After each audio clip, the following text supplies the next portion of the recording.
1160. If there is thunderstorm activity in the vicinity of an airport at which you plan to land, which hazardous atmospheric phenomenon might be expected during recovery/landing of the sUAS? A. Precipitation static. B. Wind shear turbulence. C. Steady rain.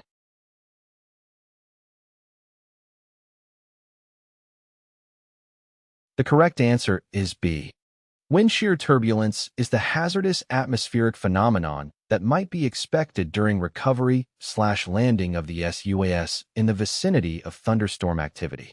Thunderstorms are often accompanied by strong winds, and the wind direction and speed can change rapidly with height, resulting in wind shear turbulence. This can create sudden and unpredictable changes in airspeed, altitude, and direction, which can be hazardous for sUAS operations, especially during takeoff and landing. It is important to avoid operating sUAS in or near thunderstorms and to monitor weather conditions closely before and during flights to ensure safety. 1161. Which weather phenomenon is always associated with a thunderstorm? A. Lightning. B. Heavy rain. C. Hail.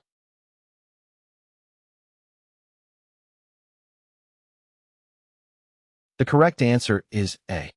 Thunderstorms are caused by convective clouds that result in the buildup of charge separation in the atmosphere.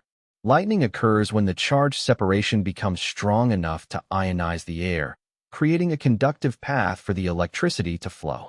This discharge of electricity is what we see as lightning. 1162.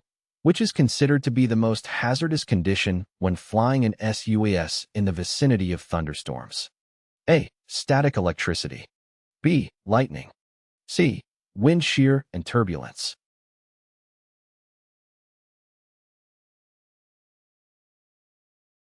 The correct answer is B.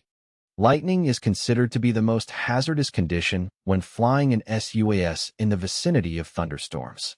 Lightning strikes can cause severe damage to the sUAS and potentially cause it to lose control, posing a safety risk to people and property on the ground. Additionally, lightning can also create electromagnetic interference, which can disrupt the sUAS control system and its communication links. Therefore, it is essential to avoid flying an sUAS in the vicinity of thunderstorms or any other adverse weather conditions to ensure safe and successful operations. 1163. What is the expected duration of an individual microburst? A. 2 minutes with maximum winds lasting approximately 1 minute. B. 1 microburst may continue for as long as 2 to 4 hours. C. Seldom longer than 15 minutes from the time the burst strikes the ground until dissipation.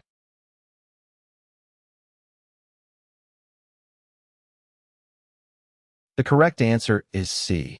Microbursts are short-lived weather events, typically lasting 5 to 15 minutes, and they are characterized by strong downdrafts that can result in hazardous wind shear and turbulence for aircraft, including sUAS.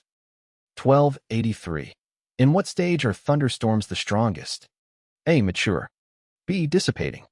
C. Cumulus.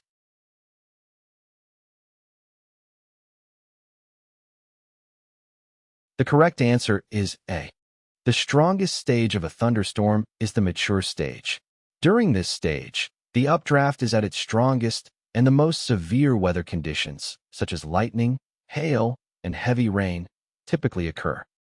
1287. Where are squalls most likely to form? A. High altitude. B. Low altitude. C. At any altitude.